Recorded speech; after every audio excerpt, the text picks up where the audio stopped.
Bienvenidos a una edición más de Causa Justa.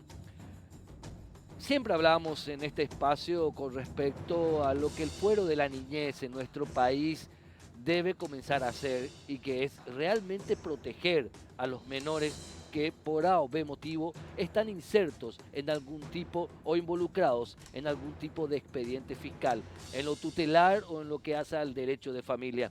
Siempre insistimos acá en Causa Justa desde hace más de 13 años que ya no se puede soportar ni mucho menos acompañar un sistema inserto al interior del Poder Judicial en donde lo último que interesa es el derecho del menor, el derecho del niño. La Constitución Nacional es bastante clara al decir que los niños son sujetos de derechos, no son objeto de derecho, no son una cosa, no son una mesa, no son un vaso, no son una cámara de televisión. Los niños son seres humanos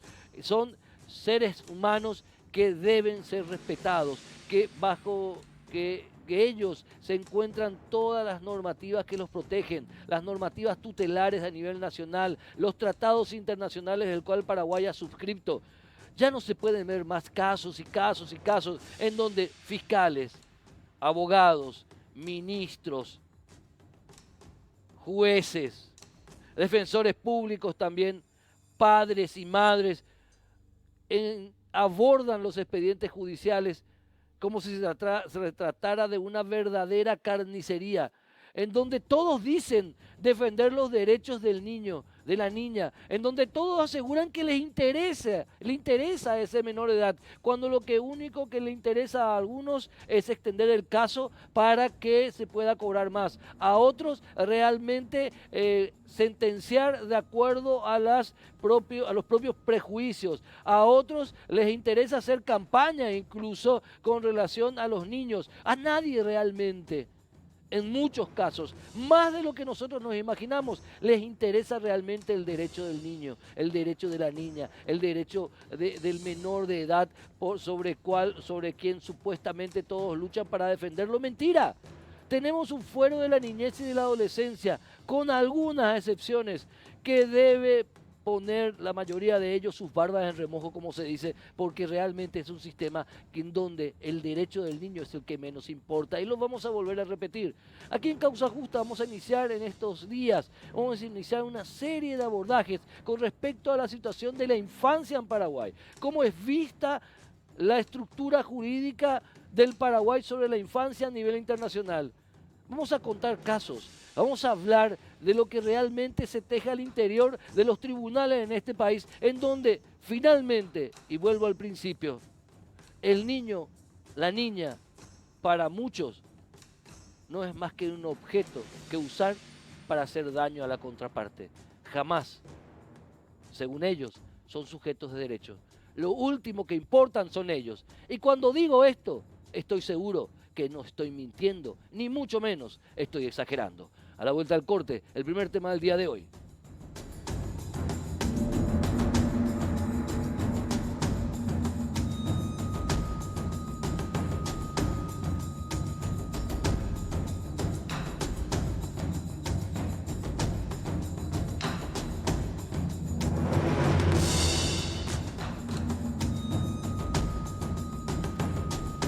¿Cómo hacer de Paraguay un país más seguro? Eso preguntamos a tres distinguidos expertos en diversas áreas de la seguridad que hoy nos visitan. Por una parte, prácticamente un amigo de la casa, el experto en seguridad e inteligencia, José Amarilla. Por su parte, también está el comisario Oscar Pereira, comisario retirado, quien fuera por mucho tiempo director del Departamento de Inteligencia de la Policía Nacional, y también el especialista en ciberseguridad, Miguel Ángel Gaspar. A todos les agradezco que estén acá compartiendo con nosotros. Quiero empezar con el invitado de la casa, si te parece, José. Vos sos ya prácticamente uno más del mobiliario de Causa Justa, que está muy bien, ¿eh? A ver, Miguel Gaspar, ¿cómo analizamos, Miguel Ángel Gaspar, cómo analizamos la seguridad en lo que hace a tu área, en lo que hace a las redes sociales, en lo que hace a los servicios? ¿Cómo estamos en eso en el Paraguay? Bueno, gracias por la invitación a la mesa, un placer para mí. Llevamos más de 10 años trabajando en lo que es ciberseguridad y en ese contexto hemos fundado Paraguay Ciberseguro, la primera fundación que democratiza el conocimiento de Internet y va dirigida a las familias, a la comunidad escolar y ahora ciberpadres. Hace más de 5 años que venimos peleando por un marco legal que proteja a la niñez en el ciberespacio y por crear políticas públicas que desde las aulas enseñen a los niños, a los adolescentes, a los profesores y a los padres a mantenerse seguros en Internet. Hoy nos encontramos con estadísticas post pandemia que ya existían antes y que se dispararon y que nos hablan de que un 78% de los alumnos que pudieron ingresar a clases digitales, porque no son virtuales, fueron abordados por terceras personas estando en sus casas, con su internet y con sus padres. Hoy las estadísticas nos dicen que en la región la ciberdelincuencia con foco en menores aumentó un 220%, siendo el cyberbullying, el grooming y el acoso sexual vía internet las tres patas en donde este aumento se asienta. Entonces hay mucho trabajo que hacer, faltan muchas políticas de Estado y sobre todo falta que no dejemos de normalizar como sociedad muchas cosas que están mal, como por ejemplo que los niños tengan una vida digital muy temprana sin ningún tipo de acompañamiento. Perfecto. Comisario, en tu larga experiencia, en lo que hace una carrera proficua, por cierto, que te tocó ser jefe del Departamento de Inteligencia de la Policía Nacional, ¿cómo evaluamos lo que hace al mundo fuera de lo digital, verdad, que Sí. aborda Miguel Gaspar? ¿Cómo podemos calificar a la seguridad hoy día en el Paraguay? En general, la seguridad a nivel regional estamos dentro de los límites aceptables, no agradables, pero sí aceptables, ¿verdad? En comparación con otros países, estamos en un promedio bastante controlado. O sea, la sensación existe, realmente existe, pero se nota el esfuerzo de la Policía Nacional juntamente con el Ministerio Público para contener esos delitos. O sea, de erradicar, será prácticamente imposible erradicar los delitos, pero estamos dentro de los márgenes eh, quizás de contención que podrían ser todavía controlados dentro de un trabajo conjunto entre la Policía Nacional y la Fiscalía. Hace un tiempo atrás con José, yo creo que 4 o 5 programas atrás, ya abordábamos, José, la vinculación o relación de presencia efectiva policial en las calles, haciendo trabajo policial, con la sensación de seguridad y con los índices de crimen o de delitos reales. De ese día hasta hoy, lo que habías adelantado en ese momento, creo que se va nuevamente fortificando y haciéndose realidad. La falta de presencia policial en las calles es uno de los factores más preponderantes que alimentan la inseguridad. Sí, mira, fíjate que ayer cuando asume el subcomandante, el nuevo subcomandante de la policía, el comisario Gilberto Fleitas, hace la presentación de algo que nosotros habíamos conversado en este programa, ¿verdad? Eh, Presentan una intención de poner mucha mayor cantidad de presencia policial en las calles, es decir, hacer un despliegue disuasivo eh, que haga notar la presencia de la policía en las calles en general.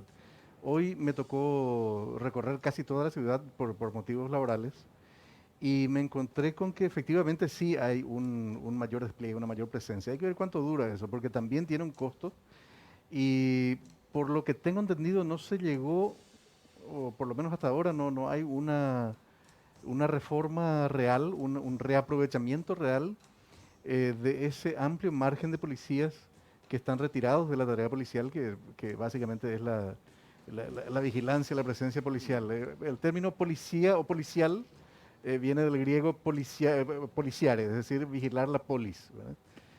Y esa tarea de vigilancia es la que estaba, digamos que relativamente ausente Ujú. en los últimos tiempos y permitiendo una oleada de delitos callejeros que llevó a esta crisis, ¿verdad? Vamos a hablar con números. Creo que tenemos la placa lista porque tenemos datos oficiales de la cantidad exacta de policías. Ahí, me dejan ahí, por favor. Vamos a analizar los números. Fuerza efectiva de Policía Nacional ahora. Este es un informe oficial, obviamente desarrollado en producción de Causa Justa. fuerza efectiva policial en este momento en el país hay de 25.922 personas. De esas 25.922 personas, tenemos que hay 2.980 personas que desarrollan tareas administrativas. 20 más y ya son 3.000. Tenemos que hay en prevención y seguridad 15.872. Tenemos que hay en investigación criminal 1.961. Tenemos que hay en inteligencia 168. Comisionados, no sé a dónde, hay 3.352. En sanidad hay 1.524 y en recluidos hay 65. Y tenemos este número. En total, por ende, tenemos que hay 13.566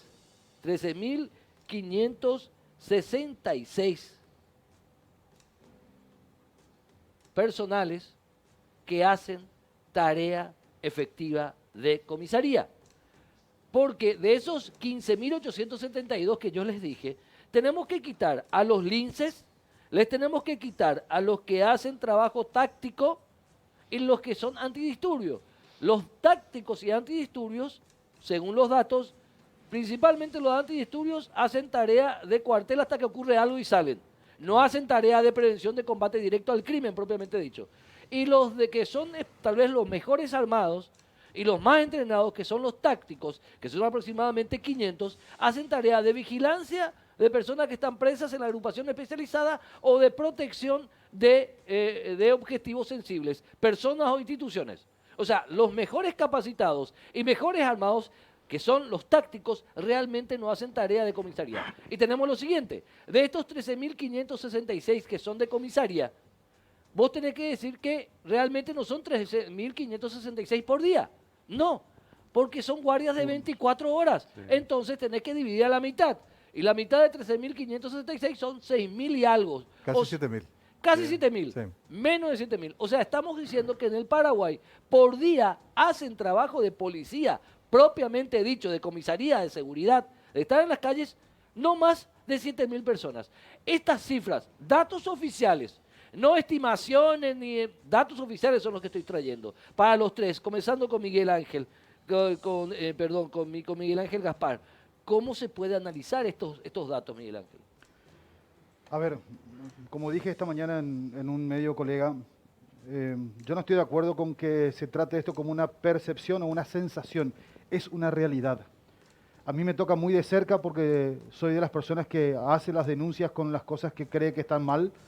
Y las veces que he hecho una denuncia o que he recurrido al 911 nunca he tenido una respuesta efectiva en los últimos 2 o 3 años y he tenido que pelear y pelear y pelear.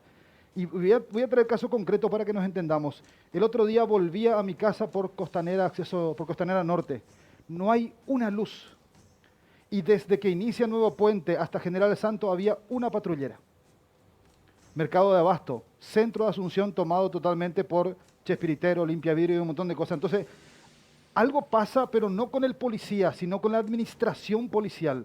Porque más allá de estos números, no puede ser que no sepan cuándo pueden actuar de oficio o no, hasta dónde pueden llegar, qué tienen que hacer, o que no los veamos. La sensación, y eso sí es una sensación de la gente, es que hace 1 año y medio, 2 años atrás, prácticamente desde que empezó con Villamayor, vos veías linces en la calle y todo estaba más tranquilo. Esa es la sensación popular. Y hoy, a veces con los colegas, che, ¿cuántos linces vieron hoy? 1, ninguno, no se ven. Entonces algo pasa, pero con la administración. Ok. ¿Qué decía al respecto, comisario Oscar Pereira? La agrupación táctica motorizada Lince, ¿verdad? Tiene una cantidad ajustada a su presupuesto. La capacitación se da 2 veces al año para formar nuevos operarios tácticos. Por casos administrativos quizás no se cumplieron los plazos y también aparte tienen motos dañadas, o que cumplieron su vida útil. Aún así, están cumpliendo efectivamente. Hoy estuve escuchándole al comisario Gustavo Rugía que están cumpliendo dentro de los parámetros.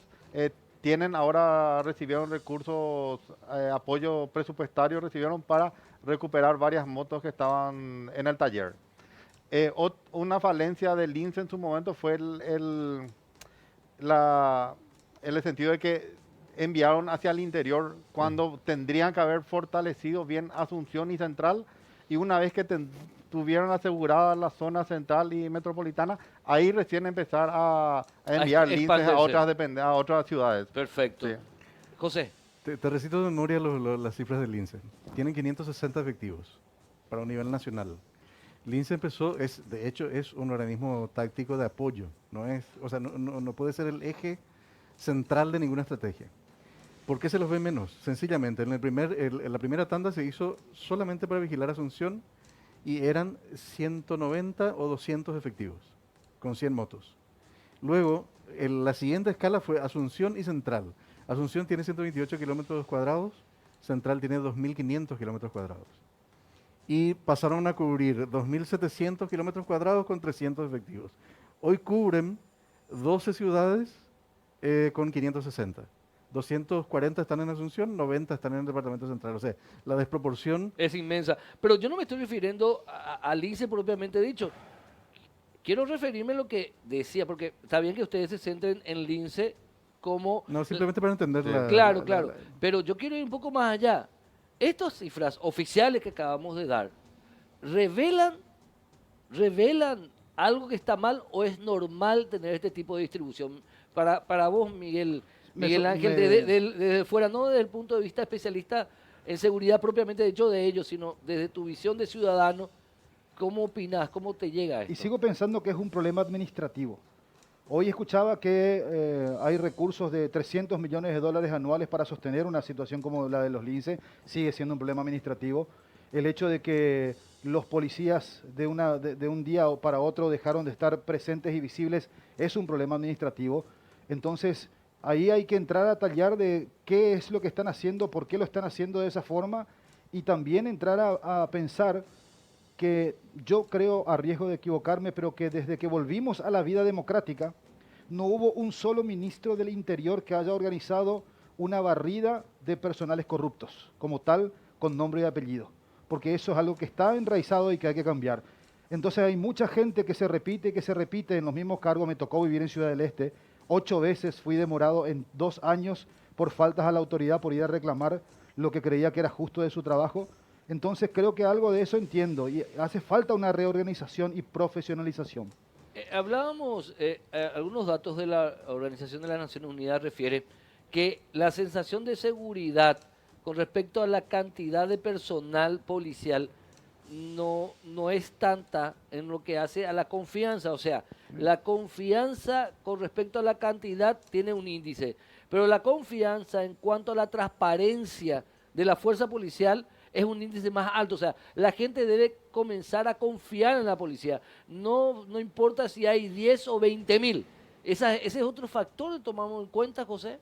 Sí, hay una cifra negra de las denuncias de hechos punibles en el Paraguay que está estimada en alrededor del 70%, o sea, alrededor del 30% es lo que se denuncia efectivamente, ¿verdad? Esto es una constante que aparece en encuestas hechas por el PNUD en la década del 2000, por otros organismos de investigación y estudios relativamente recientes también que muestran que mucha gente no denuncia los hechos que considera menores, qué sé yo, un robo domiciliario, por ejemplo, ¿verdad? Hurto domiciliario. No se denuncia porque no, o sea, la impresión que tiene la gente es que no va a llegar a nada. Pero dentro de la placa que vos mostrabas, te quiero comentar que hay algunas cifras que son un poco tramposas. Fíjate, por ejemplo, que hay el 14%, el 15% del personal, el 15% del personal aproximadamente está comisionado. ¿A dónde? Y eso, ahí está. Sí, comisionado, 3.000. 3.352. Por eso. Y fíjate que prevención y seguridad incluye a la gente que hace vida cuartelera y no puede dar esa cifra que vos estabas estimando porque... José, yo te digo algo, es cifra oficial. Está bien, perfecto, pero No es estimativo mío, ningún estudio, no es que me fui a contarle yo a los policías. Entiendo, Es cifra entiendo. oficial, José. Entiendo, pero no puede dar la suma porque, o sea, algo está errado ahí por lo siguiente, tenés. La agrupación de seguridad está bajo la Dirección de Apoyo Táctico de la Policía. Y la Dirección de Seguridad tiene más de 3.000 efectivos. Me dijeron, un efectivo de la policía me dijo, no, somos como 5.000.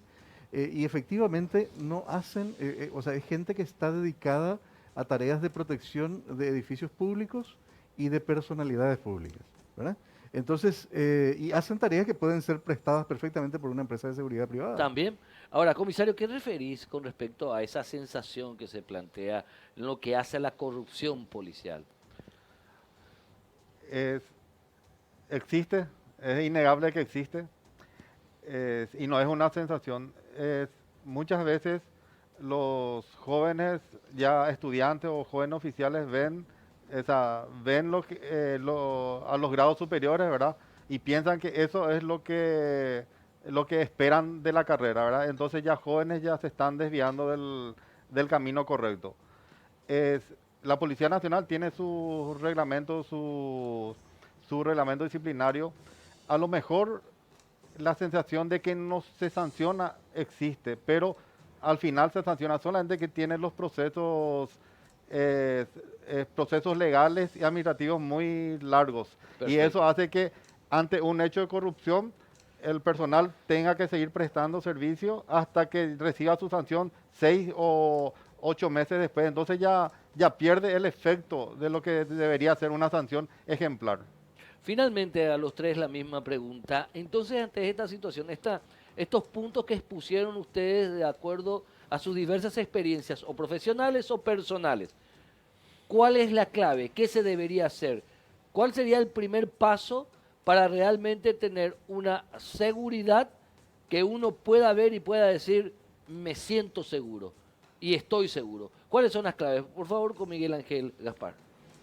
Voy a hacer una analogía con lo que pasa en el mundo de la ciberseguridad cuando alguna empresa tiene un incidente grave. Las buenas prácticas recomiendan salir a dar la cara y decir, esto nos pasó, nos recuperamos y estamos aquí para brindar de vuelta el servicio.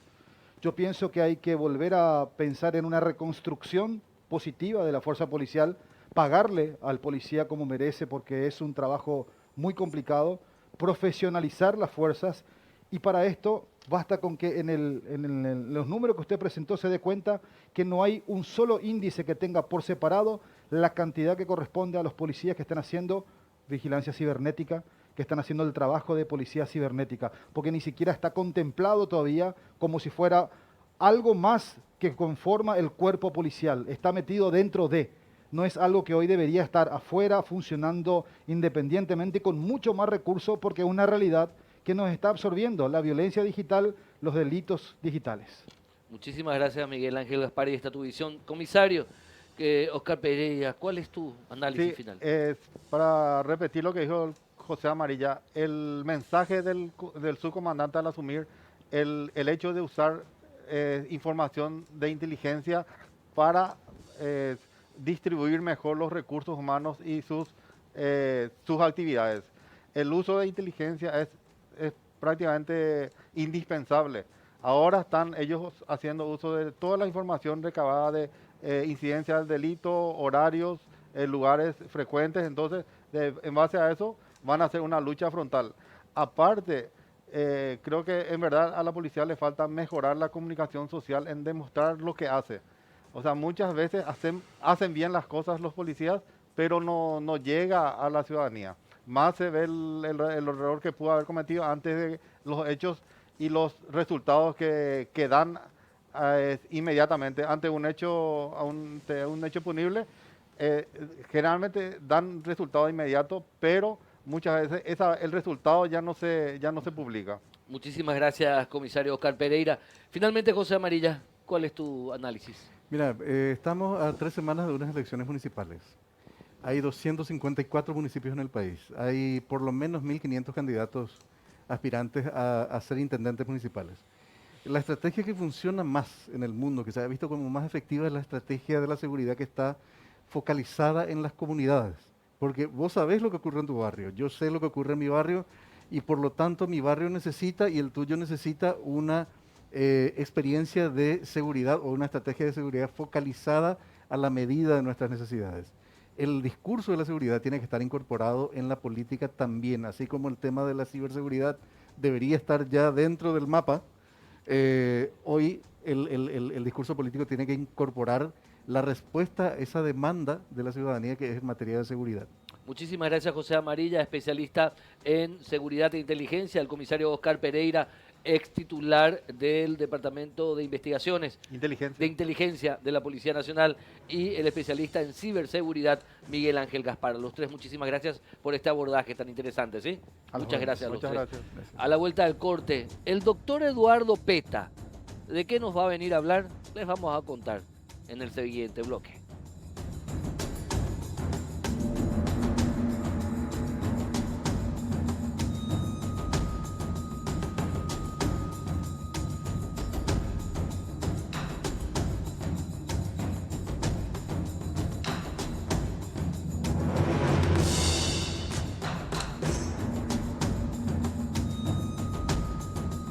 Nos acompaña el doctor Eduardo Peta, que ha tenido a lo largo de su carrera muchos cargos, uno de ellos como miembro del jurado de enjuiciamiento de magistrados en representación de una de las cámaras del Congreso de la Nación. Y el doctor Eduardo Peta tiene mucho que quiere decir con relación a la reciente modificación de la Carta Orgánica del Jurado, que hoy día, perdón, está en manos del Poder Ejecutivo para su promulgación o no. Pero había sido esta modificación, tiene algunas cositas que difieren de la original, Y bueno, nos acompaña el doctor Peta. ¿Cómo estás? ¿Qué tal, doctor Héctor Alegre? Gracias por la invitación. Realmente es un privilegio estar y dirigirme a toda la comunidad de justicia en este país, porque tiene alcance el programa y es importante hablar sobre este tema trascendental. Creo que estamos con una legislación nueva que modifica absolutamente la anterior para el enjuiciamiento de magistrados, fiscales y defensores. Y realmente preocupa la redacción, preocupa la constitucionalidad de esta norma sancionada por el Congreso y hoy en manos del presidente de la República, que tiene todas las atribuciones de una objeción total, que es veto total, o una objeción parcial o veto parcial en relación a estos artículos. Y es importante tener una lectura sobre esto. Y particularmente la pregunta es ¿por qué usted, no? ¿Por qué me ocupo de este tema? Y uno, porque estuvimos en el Congreso, otro porque desde el Congreso se creó la Comisión Nacional de Reforma de una Ley. Estaba representado por 7 senadores, 7 diputados, representante del Poder Ejecutivo, representante de la Corte, del Poder Judicial, todos los gremios de magistrados, de fiscales, de defensores, jueces de paz, y se hizo un trabajo por 2 años y medio de debate, lunes, martes y miércoles en el Congreso, y se llegaron a conclusiones importantes con proyectos de leyes que quedaron en el cajón del Congreso. Presentamos todo ese producto del trabajo, del debate, y aparece esto, y pensábamos que era aquello que se había trabajado. Yo también lo pensé. Y realmente dista mucho de lo que se pretende. ¿Ante qué? Hay que recordar que el doctor Eduardo Peta es abogado, obviamente. Es abogado y fue un tiempito, poco, abogado pasillero antes de ser fiscal. Pero bueno, ¿qué tiene esta ley ya sancionada? ¿Qué tiene que no debería tener? Bueno, famoso el tema de la preocupación de todos los magistrados, fiscales y defensores, y en nuestro tiempo, le digo como fiscal, la oficiosidad del jurado. Ese es un tema que se debatió mucho en la reforma. Si puede hacerlo de oficio el jurado una investigación. Entonces se trató en este proyecto de maquillar, ¿no? Si es que la denuncia no formula, la acusación o denuncia no formula el fiscal general de Estado, si no lo hace ninguna de las cámaras del Congreso, si no lo hace la Corte contra Héctor Alegre, juez, ponerle, ¿no? Que tuvo un acto de corrupción por coima, por cohecho. Entonces, dice pasado 10 días para esto, 10 días para aquello. Entonces, por una mayoría especial calificada de 6, integrante de 8, entonces vamos a llevar adelante la investigación de oficio. Entonces, ese tema fue objeto de debate, donde lo que se construyó desde la reforma, no mi opinión, es la figura de un fiscal acusador. Héctor Alegre, fiscal acusador de todas las causas, denuncias contra magistrados y jueces. Inclusive, Héctor Alegre, fiscal acusador, iba a tener un convenio con la Fiscalía General. Entonces, ña Juan, allá en Ullaú, allá donde ella se sintió que la jueza de paz o el fiscal no atendió una causa denunciada o quedó por el camino por actos de corrupción, que esa señora ña Juana llegue a la Fiscalía y diga, vengo a denunciarle al fiscal. Esa Fiscalía de allí remite al fiscal del jurado de enjuiciamiento magistrado, que iba a estar centralizado acá, era una figura con un perfil de miembro del Tribunal de Apelaciones, con esos requisitos, y totalmente independiente del jurado. Y este recaba, investiga, y este iba a formular la acusación. Entonces el jurado iba a ser solamente un tribunal, iba a ser un grupo de jueces que provienen de distintos organismos y te iban a admitir o no la acusación de ese fiscal. Ese mecanismo hoy aplican. Crean la figura de un fiscal acusador interno. Es decir, Héctor, te cambio. Héctor Alegre hoy es secretario del jurado, Sí. es asesor. Entonces yo soy miembro del jurado y digo, Héctor, vení a acusarle al juez fulano de tal. Vos vas a ser el fiscal acusador. Héctor está comprendido dentro de las generales. Yo soy su jefe. Es decir, no hay ninguna independencia, ni una garantía para los magistrados. Eso se sostiene. Eso está aquí. Se mantiene la oficiosidad. Se mantiene la figura de un fiscal vinculado al jurado. El famoso juez y parte. Juez y parte, peligroso. Peligrosísimo. Peligroso, que durante años fue un garrote de persecución de jueces, fiscales, magistrados, ahora defensores. Y también, cuando vemos la norma, habla, por ejemplo, de ciertas restricciones. Le condiciona, por ejemplo, dice que las inhabilidades que de los miembros del jurado, de 8 miembros, son 8, para que entienda la gente que no es abogada, 8 miembros son 2 del diputado, 2 de senadores, 2 del Consejo de la Magistratura y 2 ministros de Corte. Eso integran los 8 miembros del jurado. ¿Qué hace cada uno tiene sus inhabilidades?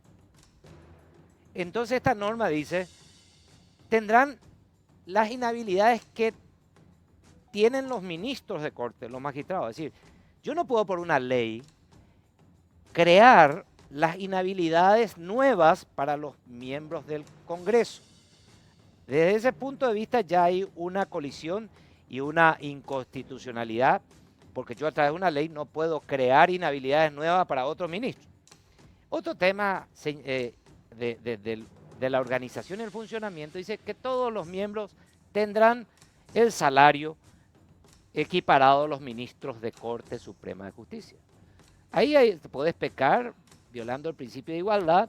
Segundo, estamos hablando de no va a haber austeridad, es decir, vamos a ver cuánto gana hoy un ministro de Corte y entonces el senador que no alcance eso se le tiene que equiparar, el miembro del jurado tiene que equiparar, es decir, ese senador va a ganar más que los demás miembros del Senado. Ahora, ¿qué función? Ni siquiera hiciste como buen orador, hiciste un lindo preámbulo, pero no tocaste el punto que más nos preocupa a todos. Bueno, pero ese que hablamos por radio, Sí, esa es una partecita, porque tengo que hablar que, pero por vamos, ejemplo, vamos a esos puntos para explicarle a la gente que ve el programa, que no es abogada, lo peligroso que es que eso que esté ahí esté en una ley que hoy día está en manos del presidente de la República.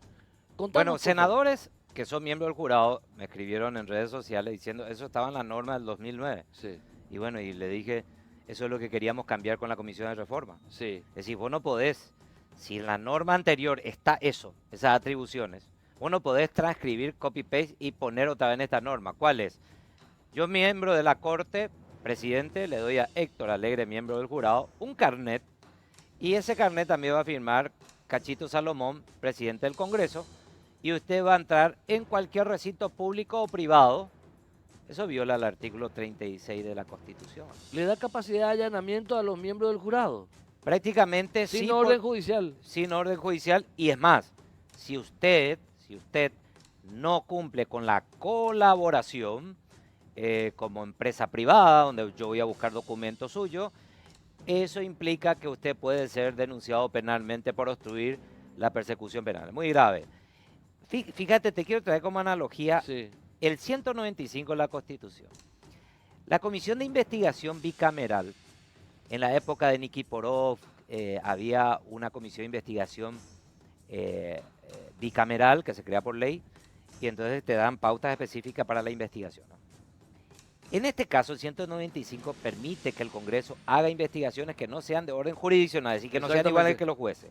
Y en la última parte dice lo siguiente: los jueces, a la comisión bicameral, los jueces ordenarán conforme a derecho las diligencias y pruebas que se requieran a los efectos de la investigación. Es decir, la comisión bicameral del Congreso tiene que pedir a un juez una orden de allanamiento.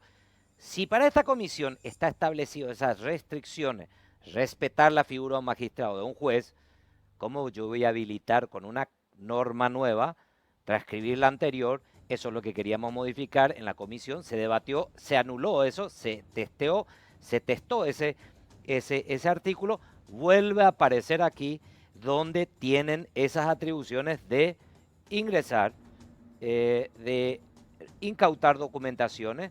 Esto va en contra de la Constitución. En donde ese se lo punto, y quien no colabora, doctor Eduardo Peta, quien no colabora puede ser procesado por obstrucción a la persecución penal pública. Pero ¿cómo si no es un órgano jurisdiccional el jurado de enjuiciamiento de magistrados? ¿Cómo va a ser procesado alguien por obstruir las funciones de una institución o de sus miembros que no tienen la jurisdicción ni las atribuciones? Fíjate, nuestra Constitución sabiamente en el 248, si no mal no recuerdo, establece la independencia del Poder Sí. Judicial y ahí claramente dice que no pueden intervenir en juicio, inclusive los parlamentarios. No pueden, ningún funcionario ni de otros poderes ni funcionarios pueden intervenir en causa alguna, dice claramente, donde ponga en peligro la independencia del Poder Judicial. Esta normativa, esto que se redactó, va directamente y da atribuciones a 8 personas que son miembros del jurado para que tengan funciones jurisdiccionales cuando no lo son. Es decir, entonces es Es terrible. muy grave lo que se escribe. Y después te digo que tenemos objeciones, son 40 y 50 articulados, y en cada una de ellas uno va encontrando, por ejemplo, para enjuiciarte a vos, fiscal, yo creo una mayoría con este proyecto. Digo que de 8 tiene que haber 6. Ujú. Entonces uno mira y dice, espera, ¿qué dice el artículo 253 del jurado de enjuiciamiento de la Constitución? ¿Establece alguna mayoría calificada para enjuiciarle a Héctor Alegre, fiscal? Si dice, entonces se respeta eso. Si no dice, el 185 tiene su respuesta, el de la Constitución, y dice, en caso de que expresamente no esté establecido la mayoría calificada en la Constitución, en el 253 del jurado no dice, entonces se aplica la simple mayoría, la mayoría simple, la mitad más 1. Y vos decís, espera, con esto se está construyendo una mayoría. Entonces es un poco abrir la puerta para lo mismo de la pérdida de investidura. Viste que hace poco la pérdida de investidura de parlamentarios Sí. se quiso crear una mayoría porque no está establecido Que no está establecida. y se quiso poner 30. Bueno, el presidente con mucha sabiduría vetó totalmente la norma, eliminó en base al 185. Bueno, lo mismo acá. Acá lo que se está queriendo construir es que de 8 miembros, para enjuiciarte a vos, necesito 6. Pero esa no es la mitad más 1. Entonces, la mitad más 1 de 8 es 5. Entonces, esa es la mayoría calificada. Y para deliberar, dice el proyecto, se necesita 5. Pero para dictar sentencia definitiva, 6. Es decir, yo voy a estar con un quórum de 5, porque es lo que corresponde, de 8, y a estar ahí sentado y digo, bueno, hoy le tenemos que dictar sentencia al fiscal Alegre. Falta 1. Y ahí vamos a entrar en la manipulación y en la especulación de que falta 1, no hace quórum y no vamos a tener. Y luego te hablo de los plazos, y te hablo de los plazos. En resumen ya, doctor Eduardo Peta, interesantísimo, por cierto, es una radiografía con derecho comparado, hasta incluso con derecho constitucional, con la Constitución en la mano. En resumen, ¿ante qué tipo de material estamos? Estamos ante un material que se pretendió de alguna manera mejorar la normativa anterior, que tenía muchas lagunas, le generaba mucha inseguridad jurídica a los magistrados. Se le sanciona con esta norma al denunciante. Es decir, se le da facultades disciplinarias al jurado para que usted, denunciante, abogado, ahora ya sos abogado, alegre, venga y denuncia a un fiscal, entonces yo te puedo sancionar con 30 jornales mínimos por una inconducta dentro del proceso. Pero yo miro la carta, perdón, el Código Procesal Civil y miro el Código de Organización Judicial y dice que la Corte y los jueces son los encargados de establecer las disciplinas. Y además, este mismo material, por una parte dice, el jurado competente para sancionar, y en el artículo 29 dice, solamente sanciona en caso de indisciplina la Corte. Y vos ves la inconsistencia entre un artículo con otro, y entiendo yo que en vez de mejorar, yo creo que estamos ante una normativa que por demás va a ser atacada, inconstitucional. ¿Es inconstitucional? Sí, para mí sí, y te digo, un tema que no se abordó y que ocasionó renuncia de miembros del tribunal hace muy poco. A veces un miembro del tribunal reemplaza a un ministro de corte para resolver una inconstitucionalidad, ¿no es cierto? Sí. Muy bien. Se le ha enjuiciado a ese magistrado del tribunal ante el jurado.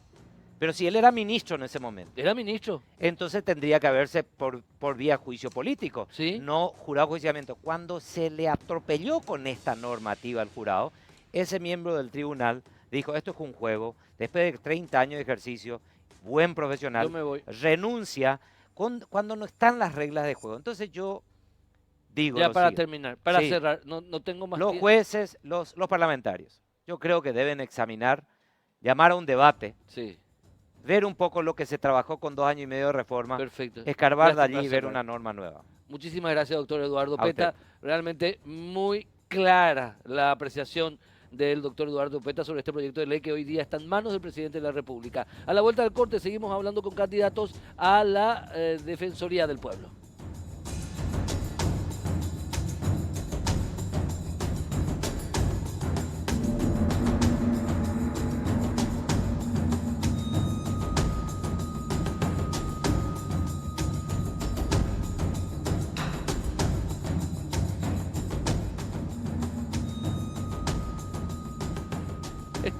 Estamos con otros dos postulantes a reemplazar a Miguel Godoy, que también se postula para la reelección en la Defensoría del Pueblo. Nos acompaña por un lado Miguel Mareco, quien es reconocido dirigente gremial de los directores de colegios en el país, y también Mariano Vareiro, otro postulante, director también en varias áreas de una proficua carrera pública también, por así decirlo, y ambos creo que están en el Ministerio Público ahora. Así es, doctor. Así Muchas es. gracias. Bueno, bienvenido antes que nada.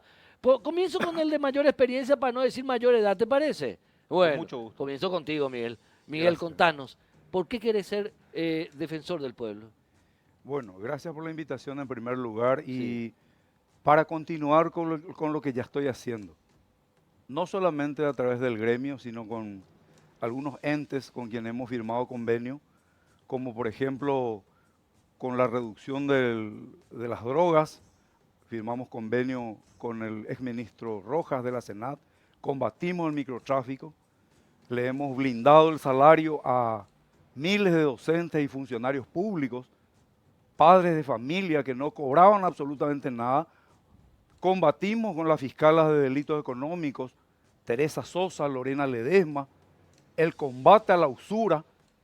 Han cerrado 10 casas comerciales por personas inescrupulosas que abusaban de la bondad y la necesidad del docente, del funcionario Sí. público. Esos son ejemplos de lucha que hemos hecho, ¿verdad? Independientemente, ¿verdad?, al tema de la niñez, al tema de los indígenas, al tema de los niños, que hoy son ejes fundamentales dentro del rol del defensor del pueblo. Perfecto. Jamás vamos a ser un florero, eso te puedo decir. Mariano Vareiro, ¿por qué querés ser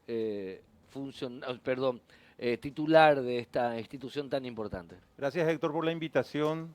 Queremos ser defensor del pueblo, venimos trabajando hace 30 años atrás la cuestión comunitaria y uno de los temas ausentes en la Defensoría del Pueblo es la defensa de los intereses comunitarios. Queremos rediseñar el rol de la Defensoría del Pueblo cambiando su visión, que mire a la gente, que mire al pueblo. Que la Defensoría del Pueblo, conforme a su manual de funciones, empiece a mover temas como, por ejemplo, la defensa de los intereses ciudadanos en la suba de los servicios básicos, luz, agua, teléfono. Los servicios públicos tienen que ser de calidad.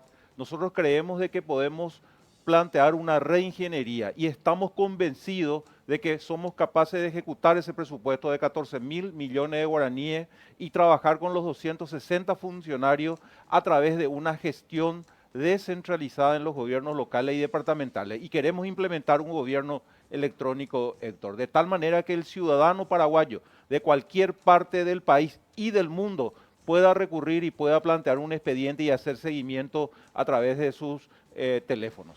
Ahora bien, la Defensoría del Pueblo, por su papel que tuvo tras la aprobación de la ley de retribución a las víctimas de la dictadura estronista, se convirtió en una especie de caja chica. Obviamente se hizo justicia y parece que también se hizo otro tipo de cosas. ¿Cómo cambiar esa imagen que todavía sigue teniendo la Defensoría del Pueblo? Sí, acá hay ejes fundamentales dentro de la Defensoría del Pueblo. Bien lo dijiste, el tema de los derechos humanos. Se avanzó bastante. Dictadura nunca más. Pero hay ejes fundamentales que seguramente, si soy elegido, vamos a implementar a nivel país, como ser la seguridad ciudadana, la seguridad jurídica, ampliar el equipo jurídico en todo el país, porque aquel Mboriahumembú, aquel campesino, no tiene un centavo para reclamar ante nadie porque es pobre.